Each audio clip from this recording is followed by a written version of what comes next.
Now, there's a very difficult shoes to fill in. So, let's make it more of a very interactive session. The topic which was given to me to discuss was the identification of the opportunities and how do you identify them, and then how do you segregate and how do you focus on it. Right? I'll give you a little insight into how my brain thinks, and then we'll make it a weird Q&A kind of thing, very interactive. Then you can ask and I'll tell you my journey and what happened with me. I just came back from a vacation this morning. In fact, I landed about 1:30 this morning. And since I promised that I will be here for Sangha, I am here. Otherwise, I would have completely in my bed and resting. While we were on the vacation, I noticed one thing. We were about 6 adults on the Andaman Sea. We all love snorkeling, but to get into the water, we all were scared. Absolutely scared, right? And me, along with others, we know swimming, but to get into the deep sea, deep waters, was a scary thought. There I thought there is an opportunity to help adults who either know swimming or who have no idea of swimming but want to get into the water, see the under sea world and enjoy the beauty of the sea world. Because once we got into the water, once the guide helped us, but how do you take that into a real opportunity? How do we make that into a business model? There are a lot of scuba divers, there are a lot of this organizing people, the tour guides who take. So that's my way of looking at an opportunity. Right? As you heard in the morning when Srini was talking, opportunity is nothing but identifying a problem and now trying to put a solution around that problem. Right? So can we have some ideas how this problem which I identified as a problem, I know it is an opportunity, I know tourism is big throughout the world. Can we make this into a successful business? What do you all think?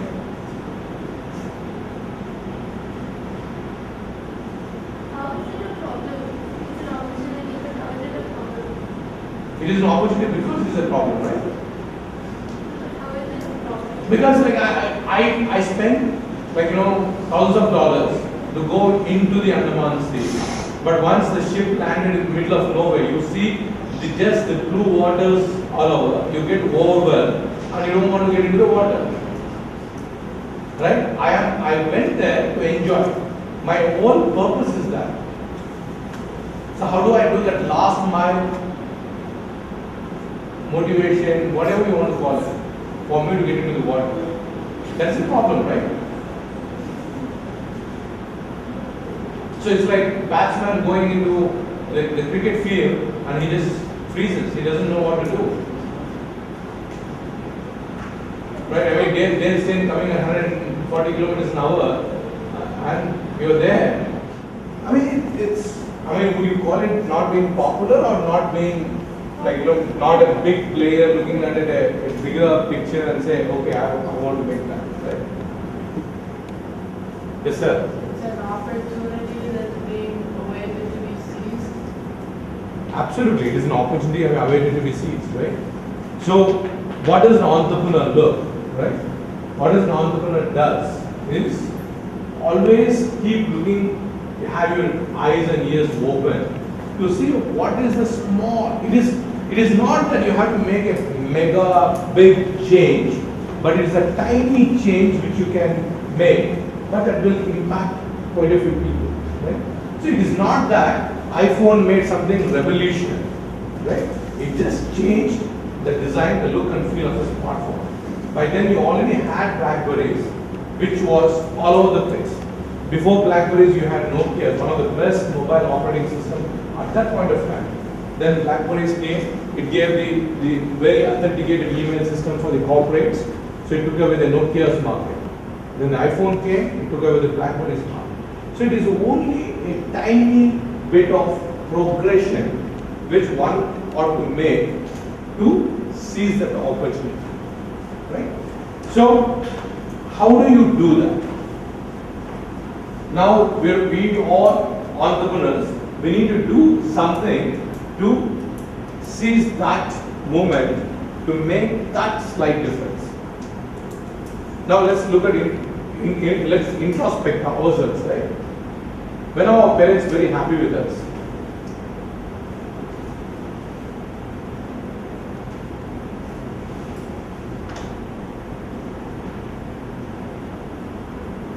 When we get good marks in our exams. Good marks, right? Good marks from when? How do you compare good marks? Getting 100 out of 100 or? And depends upon what standard you set yourself. Right, from a previous standard, right? You're saying something. Is a previous standard or majority of the Indian parents compare with your neighbors, right? Classmates, right? So you have an existing business, right? So let's say chutneys. You all been to chutneys, right? So chutneys became popular because the existing restaurant, which was catering to the vegetarian food, was in a very limited, disorganized way, right? Then they came and they gave something else, the steamed dosa. They just did only one item different than the every other hotelier in that space. Boom, became a success, right? So your parents, when you are always getting 60 marks, the day you get 65 marks, you are treated to a C Max movie or a new smartphone on the thing, right? You only did a tiny bit of improvement. So we are all entrepreneurs. We just need to think in that angle that we are entrepreneurs. When we look at the day-to-day problems and say that I will, see, the biggest challenge we all have is, oh, I want that becomes a much more easier. Right? So how many of you travel in train? Good.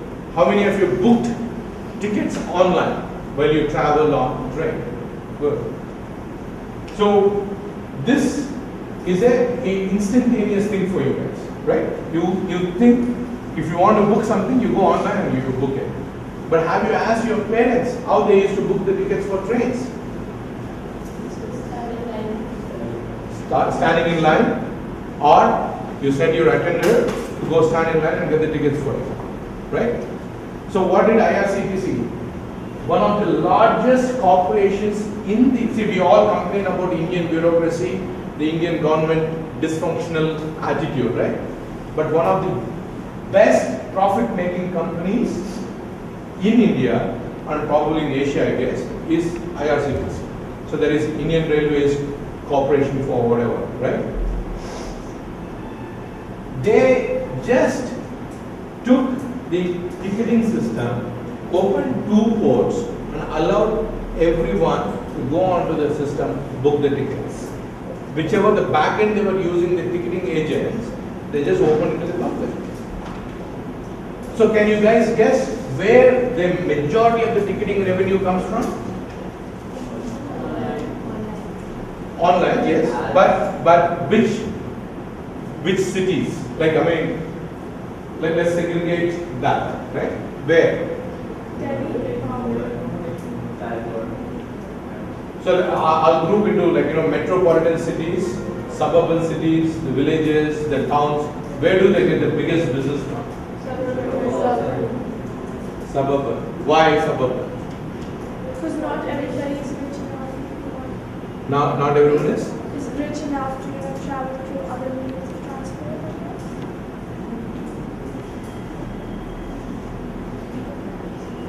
But through IRCTC, I'm talking about why IRCTC gets highest revenue from these suburban areas. Because they're the ones who use the train most. Because they are the ones who use the trains the most. Then why IRCTC? They could go back to the old ways of standing in line and getting it, right? Because they're like in the middle of developing, so they use online and like developing like places use the old method like voice standing in lines. So they use the online method and they use it a lot because it's very cost efficient. But then you also have other problem of the connectivity, right? The internet connectivity in the suburban areas is not as prevalent as it is in the metropolitan cities like Hyderabad, right? Then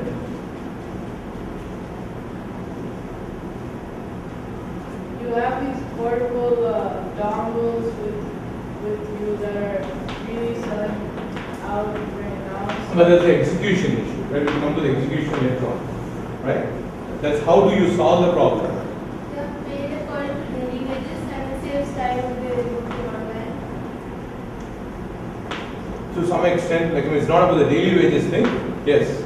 So when they go, your point is absolutely valid, right? The majority of the people who travel by train are from these areas because of the lack of connectivity, lack of infrastructure, lack of other modes of transportation, whatever. But when they go, because they are the highest number of consumers, when they go, the entire day is washed out. So in spite of having a very low connectivity penetration through the internet, they use a new medium to go out. So what did it do? It gave rise to new model of business. Can you guys tell what is this new model of business which it gave rise to? Internet cafes or the online train travel agents. So now you have the phones, so you would call the travel agent guy who is running this internet cafe and you say that I want to book a ticket from Anantapur to Hyderabad and here are my details, and he would do the job for you. So you don't have to physically go somewhere and book the tickets, he'll charge you 20 or 40. So what am I trying to do? I'm trying to do is every day what we look at in our day-to-day life, there are opportunities everywhere.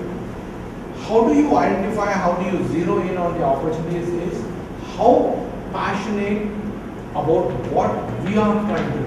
Align our thought process, align our energies into that, right? So as Murali mentioned, I'm on my 5th or 6th startup now. I was a software engineer, like pretty much every other Indian which you guys would have come across in the recent days. Started my career in 95. I'm pretty old. Then worked for a system integration company for 5 years. Then that's when the bug bit me. I wanted to do something different, right? I wanted to create a company, so I had all these utopian ideas. Then finally I zeroed in on creating a company which was into strategy and planning for ERP and CRM implementations. How many of you know ERP, CRM, these words? Okay. Enterprise resource planning and customer relationship management. These are the big two verticals which majority of the big corporations invest their dollars in trying to manage their software, manage their operations internally. So our company used to go and advise which software product they should use by understanding their business. So we saw there is an opportunity there. So we are not the software vendor, we are not the software programmers, but we used to understand the business of the companies and say, for your company, this will be the software which will give you the maximum return on investment. So very, very small niche area. We were about 32 employees, so not a very big company, but very small, but a high value company, right? our billable rates are very high. Then, because we would understand the entire business, the 360 degrees, the life cycle of the company, we would end up being the entire implementation cycle. So, we used to be there for a year or a year and a half of the software implementation. So, I'll go to tell you a small anecdote, what happened. How you identify and take advantage of the opportunities, right? So, there is a car dealer in US who wanted to implement a customer relationship management system. So, he approached us to give them advice on what it was. And when we understood the business requirement, all he needed was a contact management system. So in US you can just go to, I don't know, Office Depot. Is there an equivalent of Office Depot here? I don't know. So it's just you can go to a Reliance Digital kind of a store and pick up a software off the shelf and it will do the job. So the software was called ACT, and the version was 2.0. That's all he needed. And that would cost about $250 to buy it. And this guy was willing to spend $1 million to implement Siebel software, so which was the white elephant of the CRM solution. So when our team went and analyzed it, so we figured out that's all the company needed. So the next day, I went, picked up the ACT 2.0, gave the CEO the gift saying that this is your software. And he just laughed at me and said, either you guys don't know what you guys are doing. So there was some kind of language interaction which happened. So we walked out. 6 months down the road, he realized that's exactly what he needed. After 1.5 years, he called us and said, we want you to come and be our strategic partner. And he gave us a contract of $4 million. So, why did I tell you this anecdote? It is very important while you are working on an opportunity to be honest with the customer and understand the requirements of the customer. Right? While you are solving that problem, I had an opportunity to make like decent amount of money, that $1 million project. But if I had lied to him, I would have lost the opportunity of the $4 million which I got after a year and a half through him, and I got several other projects through his referral. So that is where you have to think, how you have to think about zeroing on the opportunities. Any questions so far?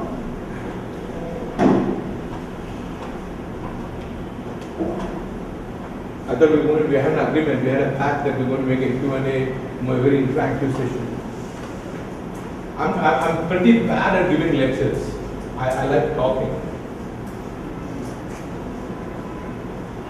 What was the name of your company? BSP Business Strategy Plan. So we were in that business. So we wanted to be very simple, focused.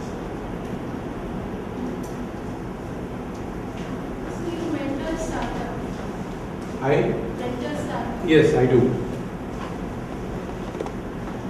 You want to be a startup? You're thinking of doing something? So, from my software, I went into the hospitality business. This was my second business. So, in between, I did a retail venture in US itself. I was in US for 16 years. Came back to India in 2008. Came back to India. So before you ask why did I come back to India, I'll tell you what happened. While I was in US, someone came to me and said, as she asked mentoring, to invest in a startup in India which is into hospitality. So I did a very small amount of investment. Then after 6 months later, they came back and said, can you help us raise a little bit bigger amount? So I helped them raise $1 million at that time. But one of the conditions, the person who was writing a check of $1 million was that, Murali, it would be nice if you go and run the operations there. But $1 million is not a big amount for me to pack my bags there and come here. But what excited me was the thought of running a completely different line of business which I had never been exposed to. I had zero knowledge in hospitality industry. I don't know how a room cost is taken into consideration. How do you market the room, right?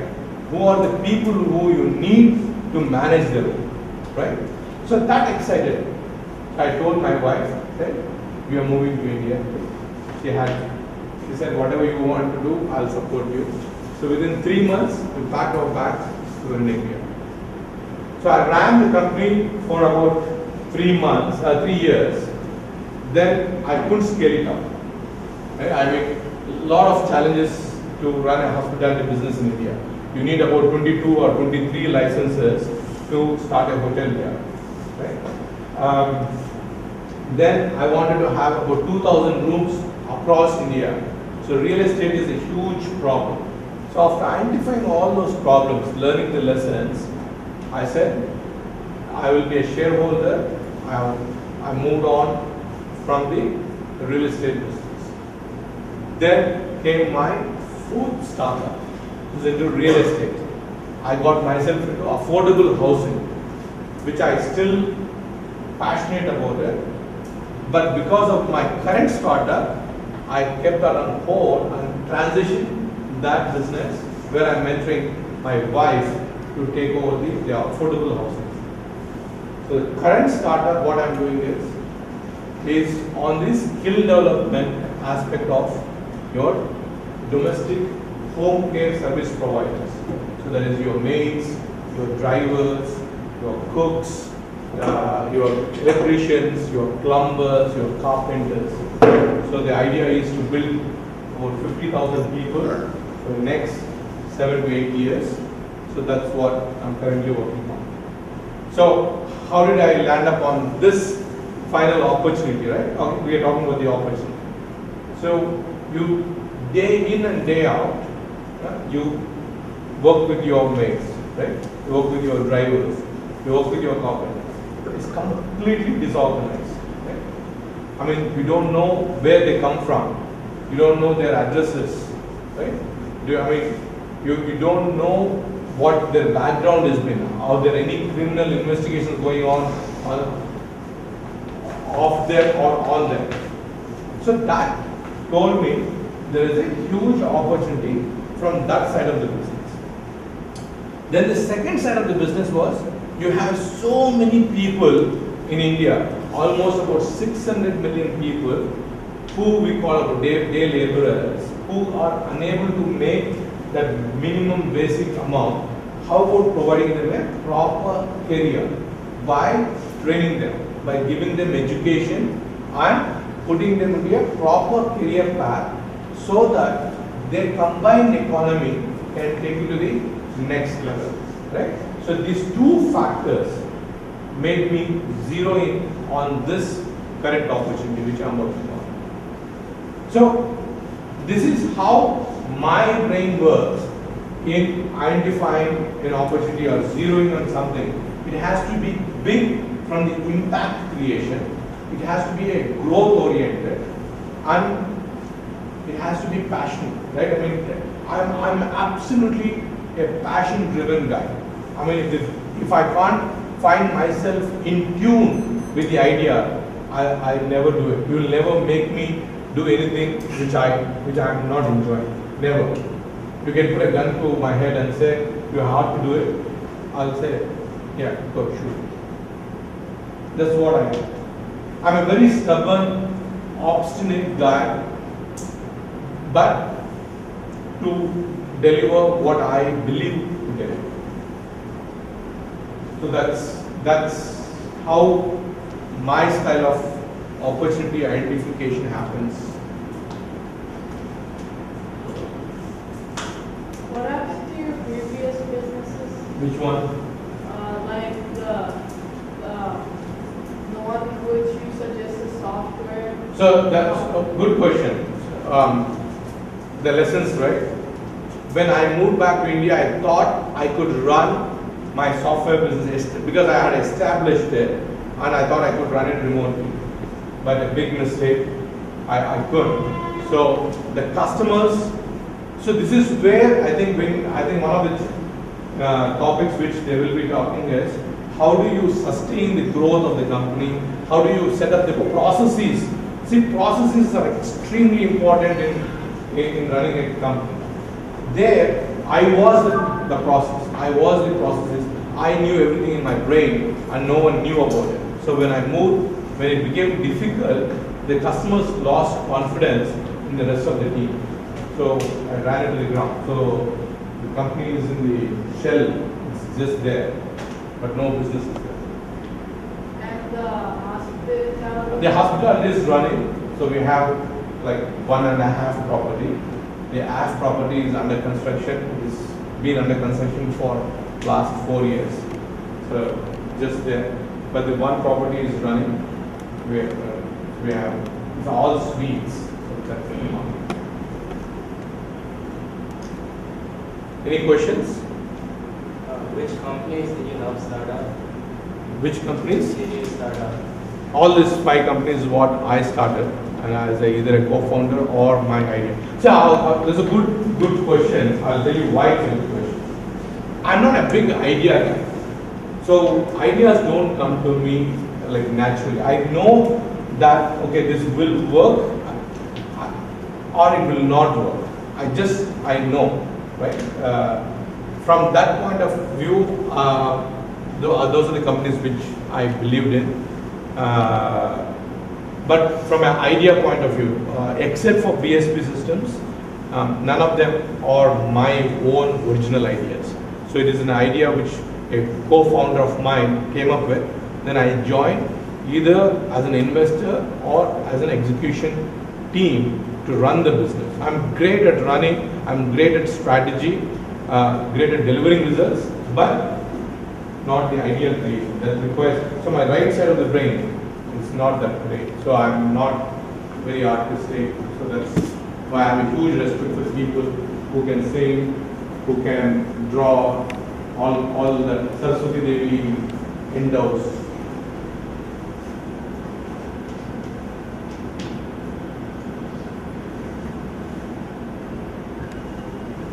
And see, most of the time I feel that opportunity finds you.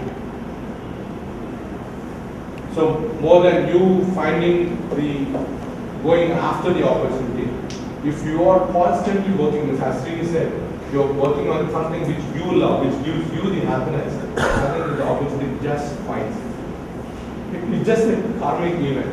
I mean, we have 1 billion people, I guess in the world there are 8 billion people, as Srini was mentioning. Only few people are successful, or only few people build businesses.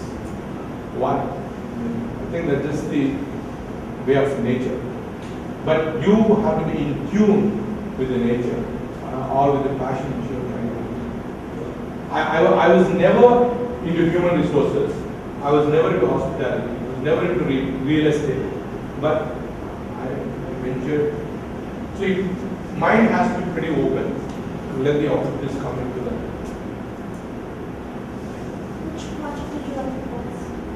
Which project did I enjoy the most, the best, or had the success the best? So I think hospitality, I really loved it. So now my current startup, I'm absolutely enjoying it.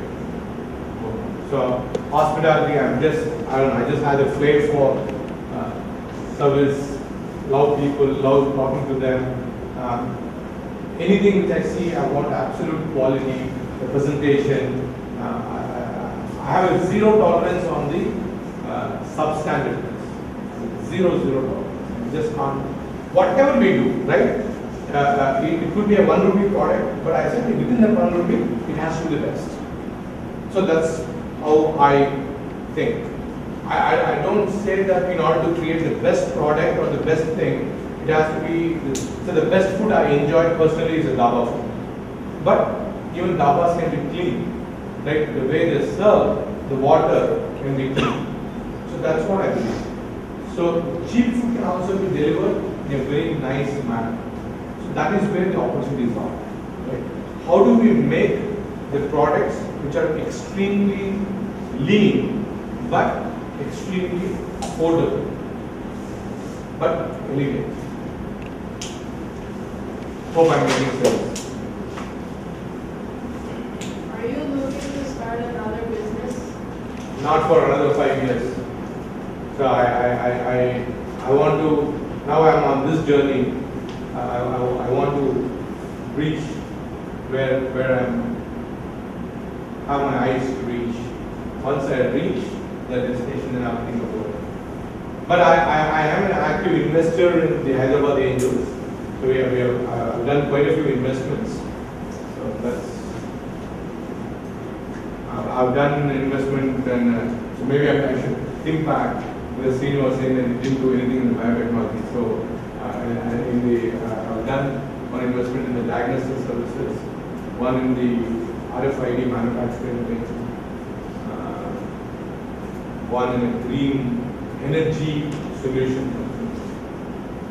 Few investments are made. So no, I'm not going to start any company on my own for next 5 years.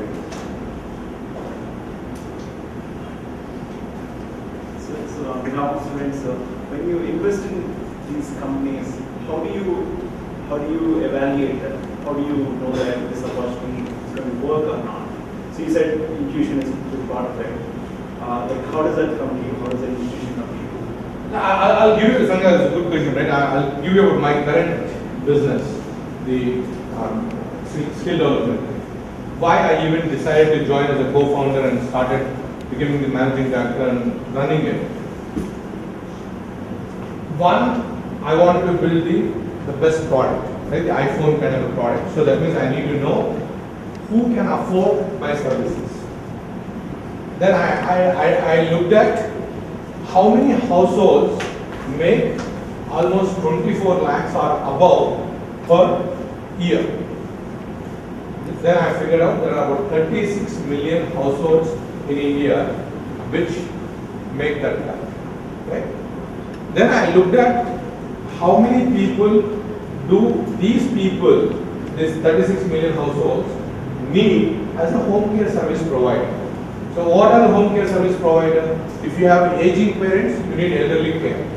If you are newly married, you need nannies to take care of the toddlers, the infants. If you are a working person, you need a driver, and you need a cook, and you need someone, a domestic help to come and take care of your home. So there's about 5. So that means every household of this 36 million people, an average had about the 3 services, right? So an average, if I look at about 10,000 rupees per month for each of them, so that is 30,000 rupees these people are spending per month on these services. So the 30,000 into 36 million, right? What is the number? So that is a big opportunity. Right?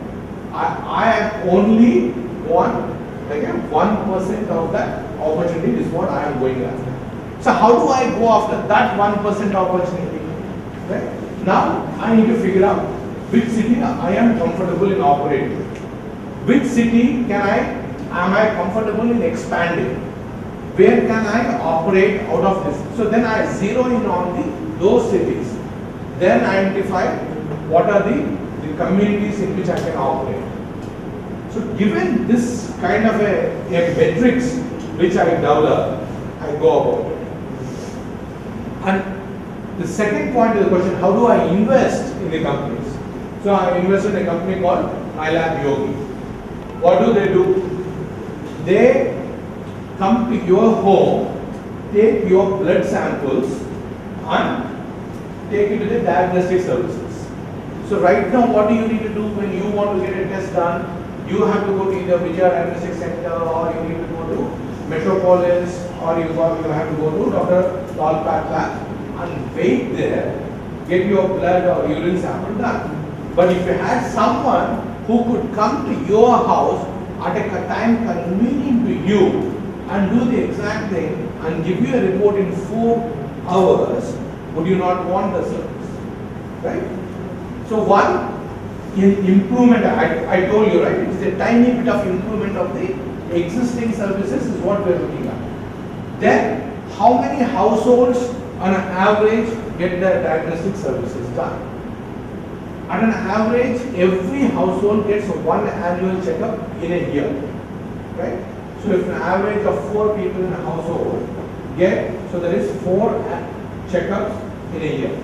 So how many households? Again, people who are of a certain bracket, income bracket, you go for. Then you look at how many hospitals are there in the country to which you can provide this as an ancillary service, right? Like a delivery boy delivering the food for the restaurants.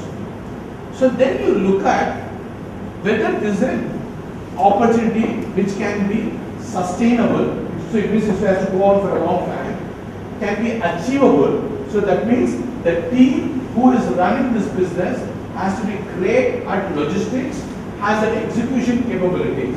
So that is the second thing, right? And the third thing is the price bracket which they are operating, is it affordable to the common people? So those 3 factors, when I put these numbers, made me think that it is a great opportunity to be one of the investors in the firm. So that's how I identified the opportunity and then went to invest. Any follow-up questions on that? I have one follow-up question only. So when you do these 3 things you mentioned, right? Look at the potential, is it realistic or not?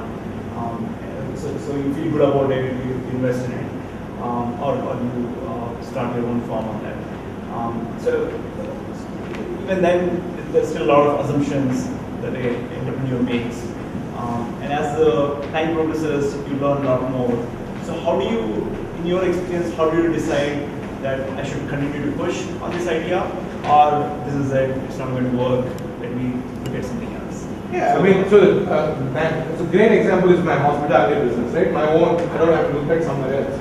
I looked at, so when I invested in, I had the opportunity to make it 2,000 rooms. We want to be in 10 cities of 200 rooms in each city, right? So that is a 2,000 rooms which we wanted to.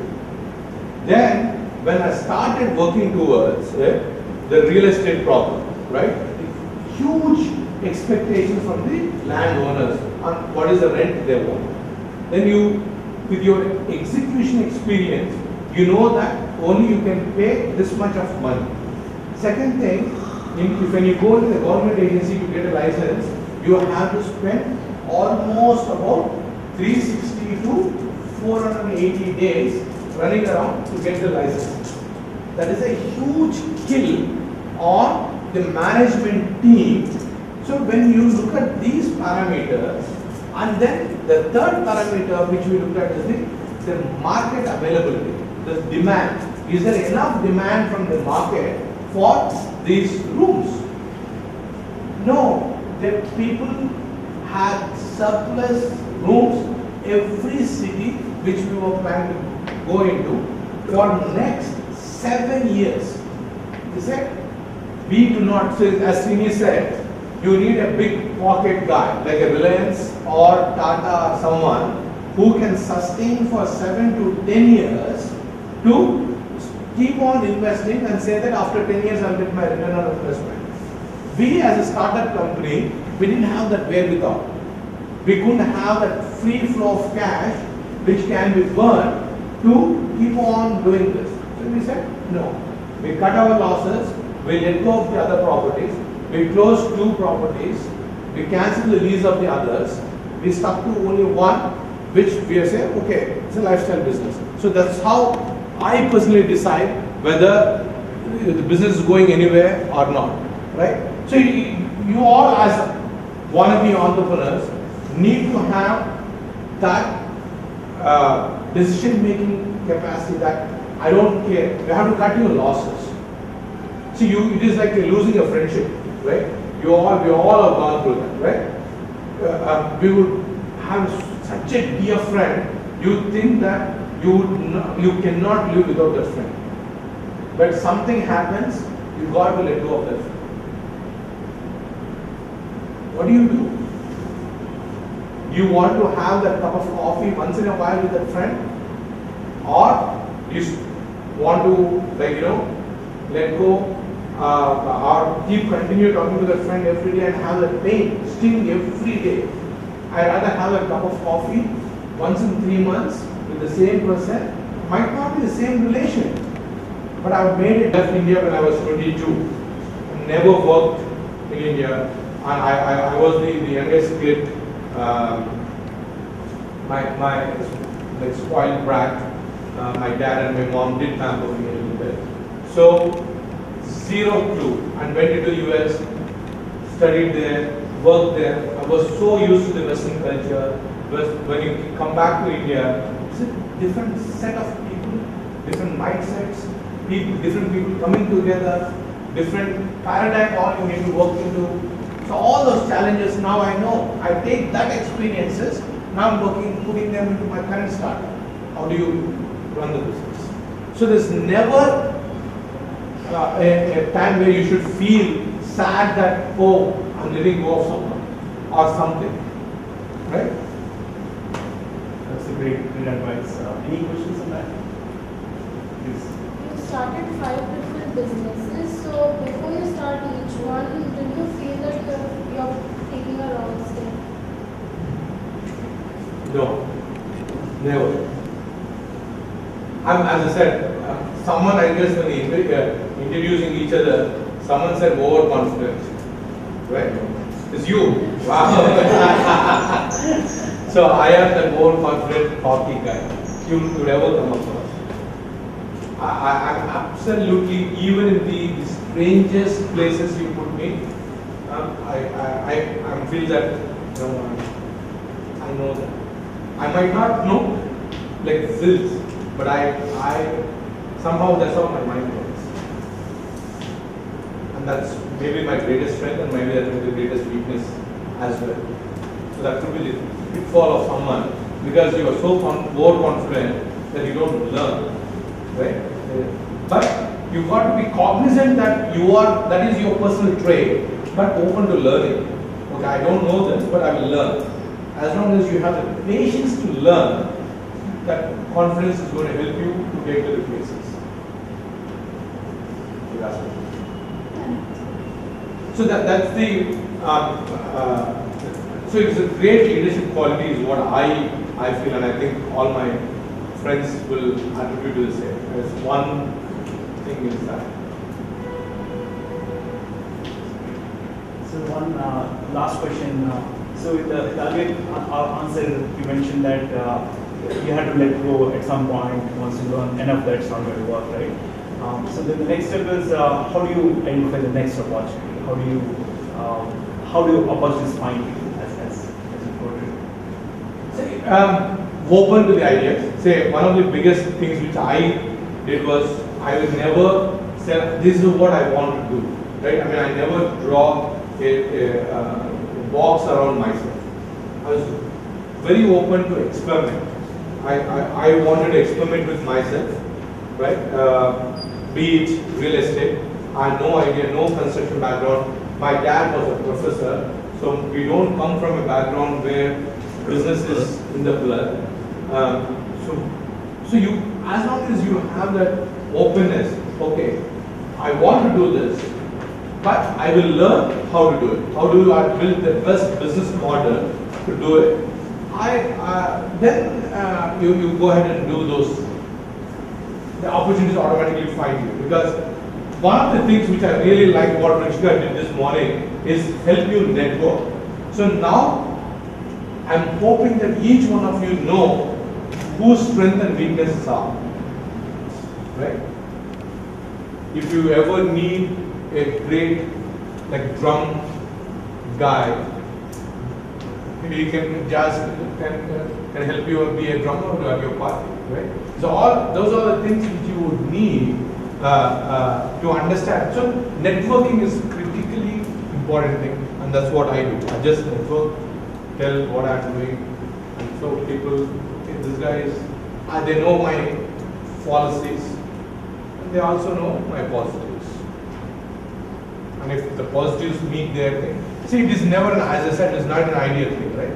So if you have 8 points of positiveness and 4 points of negativeness, you still end up being the 4, positive 4. The other guy would love to work with you and make you as a partner. That's how. So, follow-up question. Today in the class, right, I have a little kind of a contrast words that I could hear, right? If I have to just summarize it, what we heard was, one was, there's a way to build a new mousetrap, completely new mousetrap, right? Which is the new idea recognition that, talked about being an architect, right? Do the specification, build something. And then the second one, what we heard now was more like get a better mousetrap.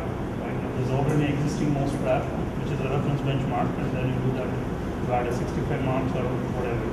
So do you see any difference in terms of recognizing an opportunity in terms of completely brand new, let's say, when we talk about an energy, right? Energy segment coming. I was just going to answer that only. Sorry to this thing. I understood the question.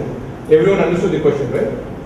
So Srini Raju from Murali talking about what he is saying is, from Srini Raju's session, we all understood that it is about building a new mousetrap, right? Something, a bigger opportunity in the wellness, in the diagnostic power, what are the other emerging markets are. From my session, I understood that you are about to creating a better mousetrap, not a new mousetrap. But my answer is, I beg to differ on the answer. I think in the world, right, in the universe, all the models are always there. We are only trying to improve the existing models, right? There's never something new. It's never the case. If someone said it's new, I don't agree with it. It's always there, and it is always improving upon the existing. See, how many of you use Quora? Quora. So it's a question answer thing. So one guy knows. How many of you know Yahoo Answers? Yahoo. Okay. So you guys are still in Yahoo, right? So now Quora has come and taken over this Yahoo Answers. Right? Yahoo was always there. Yahoo will be there. But Quora did a better thing. Right? In indexing, searching, allowing people to ask questions. How you do? Solar energy or any new biofuel energy which will not harm the environment is there.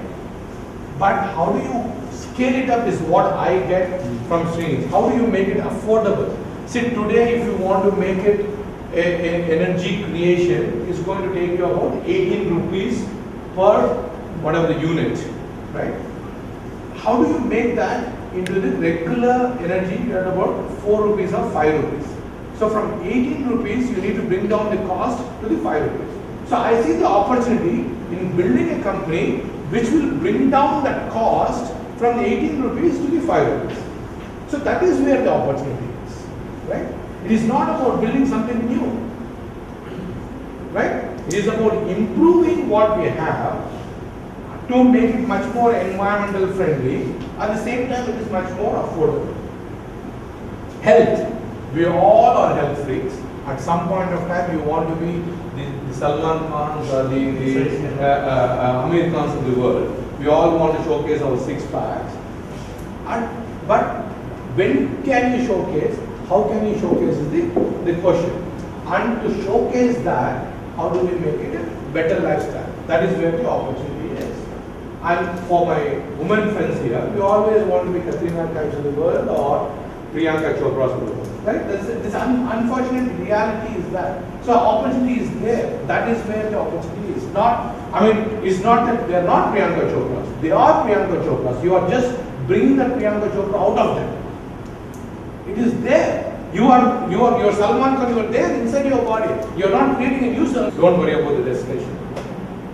You will reach Goa one day. Don't worry about Goa. Just enjoy the way from here to Goa. That is the beauty of it. Okay? Thank you so much, Murali. I think Sangha, Murali and Professor Vasudevam are doing a fantastic job. So you should all give a round of applause to them.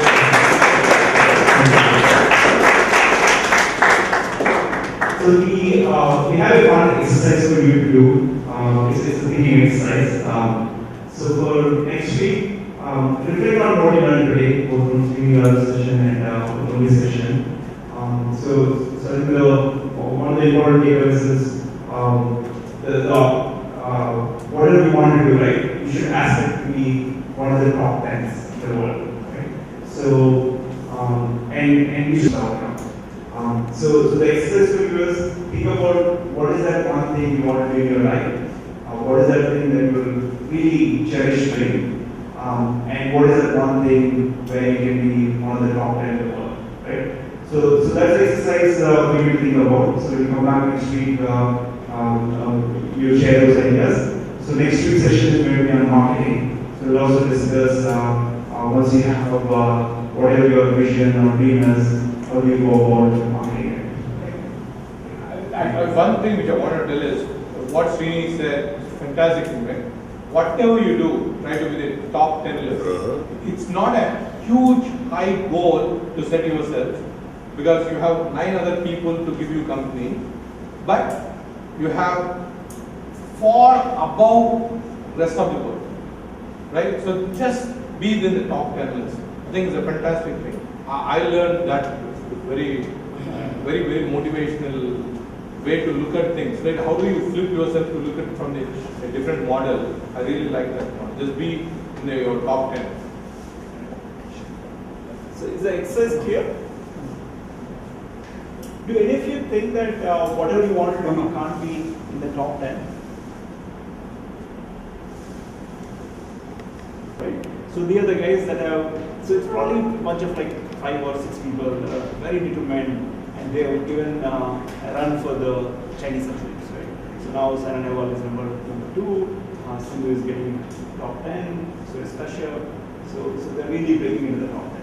And these are just like us. They come from very similar backgrounds. They're from the same city, right? So I think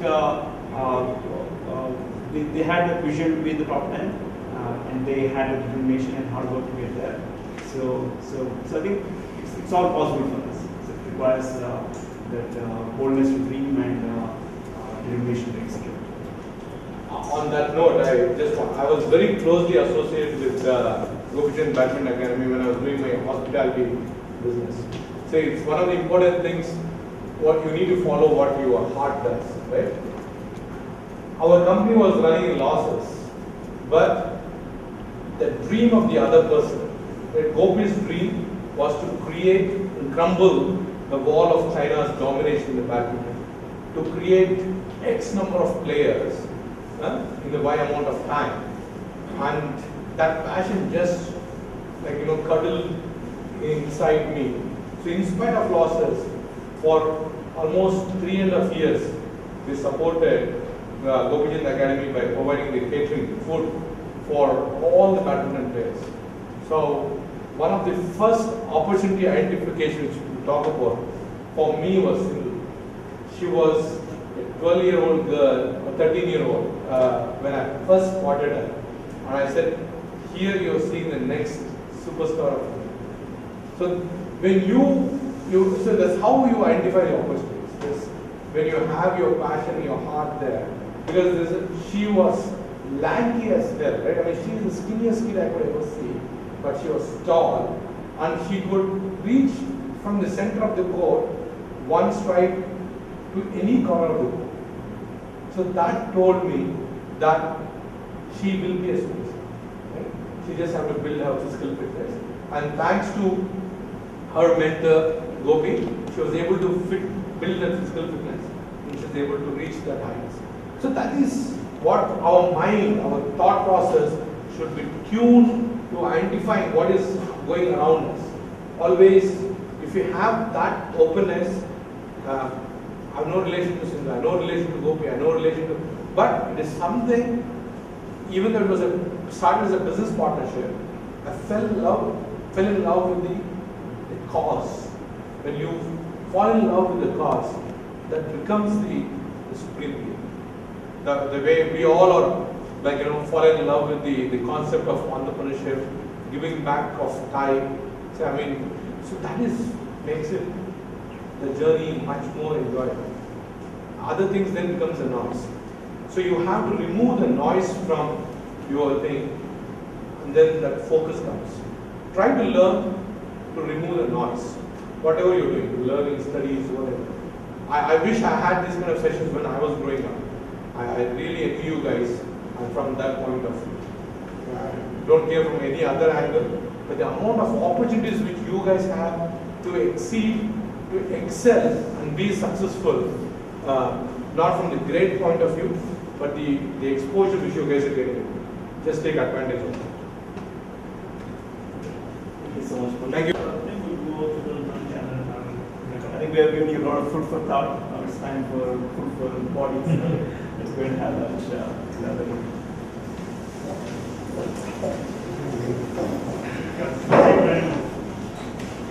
See you guys next week.